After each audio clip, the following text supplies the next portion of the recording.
Shalom saudara, salam sejahtera buat kita semuanya.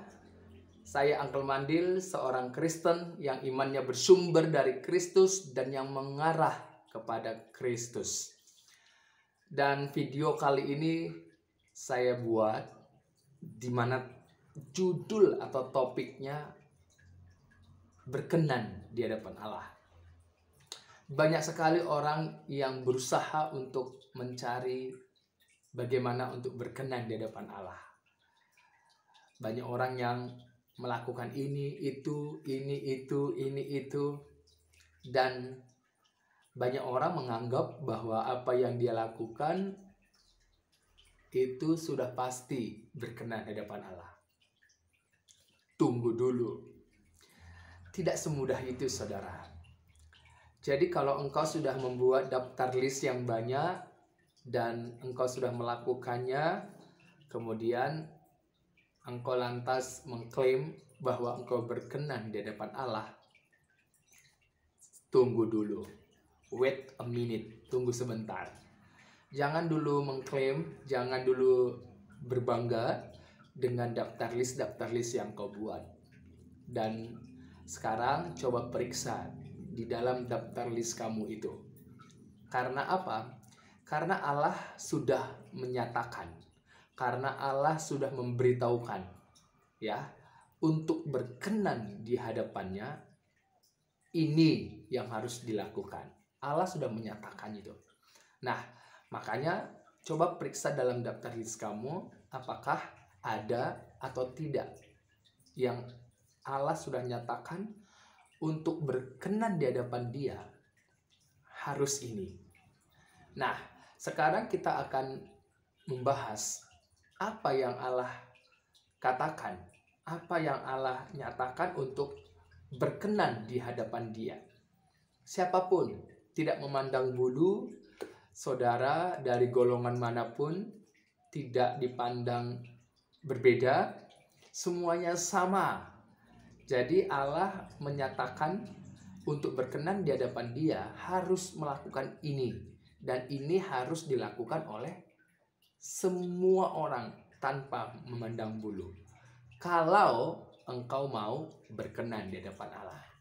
Jadi sekarang coba periksa diri kamu, periksa dalam daftar list kamu, apakah yang Allah nyatakan, apakah yang Allah katakan untuk berkenan di hadapan Dia, apakah ada di dalam daftar list kamu, ya. Sekarang kita akan melihat apa yang Allah katakan untuk berkenan di hadapan Dia. Kita akan buka di dalam Matius pasal 17 ayat yang ke-5. Jadi ini saya percaya Alkitab adalah firman Allah, dan saya baca firman Tuhan, dan melalui firman Tuhan saya menyampaikan apa yang Allah katakan untuk berkenan di hadapan Dia. Kita buka di dalam Matius pasal 17 ayat yang ke-5. Matius pasal 17 ayat yang ke-5. Saya akan bacakan. Di sini konteksnya Yesus dimuliakan di atas gunung, ya. Di dalam ayat yang ke-5. Dan tiba-tiba sedang ia berkata-kata, turunlah awan yang terang menaungi mereka. Dan dari dalam awan itu terdengar suara yang berkata, inilah anak yang kukasihi, kepadanyalah aku berkenan, dengarkanlah Dia.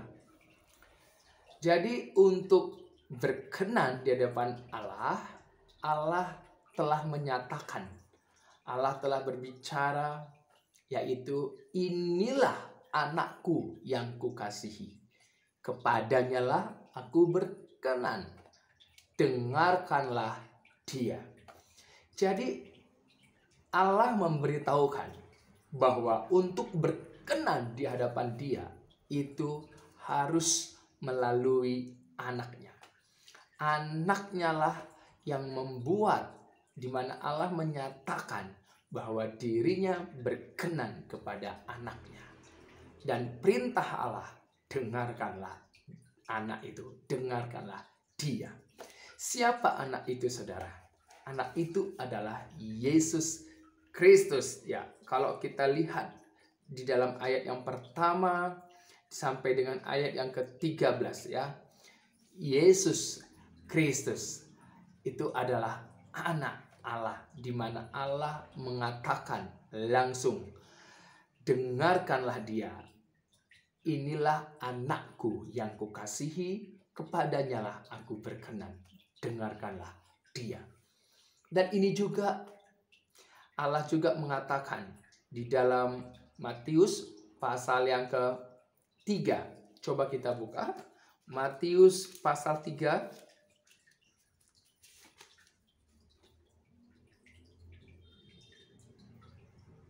ayat yang ke-17. Lalu terdengarlah suara dari sorga yang mengatakan, inilah anakku yang kukasihi, kepadanya lah aku berkenan. Di situ konteksnya Yesus dibaptis oleh Yohanes. Jadi ada suara terdengar dari sorga, inilah anakku yang kukasihi, kepadanya aku berkenan. Saudara, untuk berkenan di hadapan Bapa, di hadapan Allah itu, maka Allah telah mengatakan, memberitahukan rahasianya, yaitu Allah berkenan kepada anaknya yang tunggal, ya, Yesus Kristus. Dan perintah Allah adalah dengarkanlah dia. Makanya kalau kita lihat bahwa di dalam Matius, dalam Yohanes pasal 10 ayat yang ke-27, di situ ungkapan apa yang dikatakan oleh anak tunggal Allah tadi. Apa yang dikatakan oleh Yesus Kristus, anak yang dikatakan oleh Allah tadi, inilah anakku yang kukasihi, kepadanya lah aku berkenan. Sekarang apa yang dikatakan oleh anak itu, yaitu Yesus Kristus, di dalam Yohanes pasal 10 ayat yang ke-27. Kita akan lihat Yohanes pasal 10 ayat yang ke-27. Saya akan bacakan. Domba-dombaku mendengarkan suaraku, dan aku mengenal mereka, dan mereka mengikut aku. Jadi orang-orang percaya yang disimbolkan dengan domba-dombaku itu mendengarkan suara anak, suara Yesus Kristus. Dan mereka, orang-orang percaya, domba-domba yang mendengar suara Yesus Kristus, mengikut Yesus Kristus. Dan inilah yang dikenal oleh Yesus Kristus, anak itu. Dan ini jugalah yang akan dikenal oleh Allah Bapa itu. Jadi saudara, sudah diberitahukan oleh Bapa Allah itu bahwa inilah anakku yang kukasihi, kepadanya lah aku berkenan, dengarkanlah dia. Dan Yesus Kristus sendiri berkata, dia adalah anak Allah. Dia berkata, inilah domba-dombaku akan mendengarkan suaraku, dan aku mengenal mereka, dan mereka mengikut aku. Jadi, apakah ada di dalam daftar list kamu bahwa Yesus Kristus adalah anak tunggal Bapa, anak tunggal Allah, di mana Allah berkenan kepadanya? Apakah ada di dalam daftar list kamu? Coba periksa. Dan orang-orang percaya yang menerima anak tunggal Bapa, anak tunggal Allah itu, dialah juga akan disebut menjadi anak-anak Allah. Coba kita buka dalam Yohanes pasal 1 ayat yang ke-12. Apa yang dikatakan di sana? Yohanes pasal 1 ayat yang ke-12. Tetapi semua orang yang menerimanya diberinya kuasa supaya menjadi anak-anak Allah, yaitu mereka yang percaya dalam namanya. Jadi karena Allah Bapa itu berkenan kepada anak tunggalnya, Yesus Kristus, anak tunggal Bapa, anak tunggal Allah, yaitu Yesus Kristus. Dan orang-orang yang menerima, yang percaya kepada anak tunggal Bapa itu, dia jugalah menjadi anak-anak Allah. Jadi orang-orang percaya yang menerima anak tunggal Bapa akan menjadi anak-anak Allah. Kalau menjadi anak-anak Allah, itu berarti Allah berkenan kepada orang-orang yang menerima, yang percaya anak tunggalnya, yaitu Yesus Kristus. Jadi oleh karena Yesus Kristus, orang-orang percaya menjadi anak-anak Allah. Jadi inilah perkenanan Allah. Allah menyatakan bahwa anak tunggalnya adalah yang dikasihinya. Dan orang-orang yang menerimanya, yang percaya kepada anak tunggal Allah itu, yaitu Yesus Kristus, itulah yang dikenan, yang dikasihi oleh Allah. Saudara, apakah ada dalam daftar list kamu? Apakah itu yang menjadi utama?